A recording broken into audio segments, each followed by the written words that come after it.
The first thing that happens is, as you think about food, is you begin to produce saliva.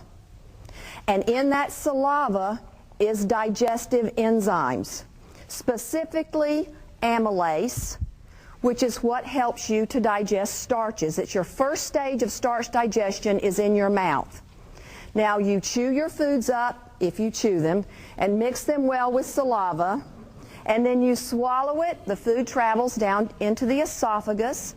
Before it enters the stomach, it passes through what we call a sphincter muscle called the lower esophageal sphincter, and then the food passes into the stomach. Now, when you've started to think about food again, other things are happening. First, you begin to increase the mucus lining of the stomach. The next step is the production of hydrochloric acid and pepsin. And that's very, very important, because what hydrochloric acid does when it's secreted is it signals this lower esophageal sphincter to tighten and close. Because guess what happens? You begin to churn the food up, and if that sphincter muscle doesn't tighten and close, you will reflux food into the esophagus. Your esophagus doesn't have a mucus lining to protect it, so it's going to irritate and inflame it if you reflux your foods. Now the next stage is food begins to leave the stomach, and it begins to leave the stomach in small portions. So as it leaves, you have two ducts, and that's duct, not quacking ducks. It's a duct. And this duct comes from the pancreas, and that's where your digestive enzymes are produced. That's protease for protein digestion, amylase for starch digestion, and lipase for fat digestion. This process must take place in order for you to have nutrients available for the health of your body. So what do you need to do with this digestion? You break protein to amino acids, your starches to glucose, and your fats to fatty acid. And this is the process that must happen. Now the next step, food travels into the small intestine. This is where most of our nutrients are absorbed. So we have in this small intestine a nice mucus lining, and it is sort of like your gatekeeper, this small intestine.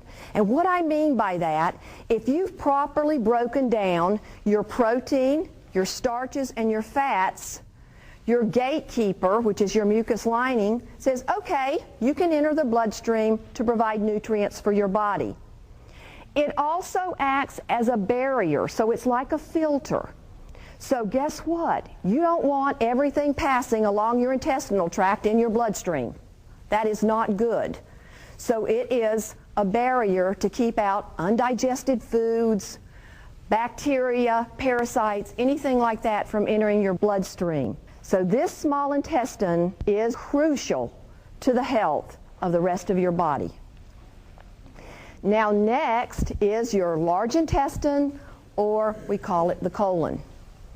So as contents are coming over through the ileocecal valve into the large intestine, they should be in a liquid form. What does the colon do? It takes the water out of it. Very simple. It moves it up across the transverse colon, down the descending colon, and out the body. And as it does so, as it extracts more water from it, you develop a more solid bowel movement. Now, in this colon is something called bacteria. And you know what? We have become so bacteriophobic in this country.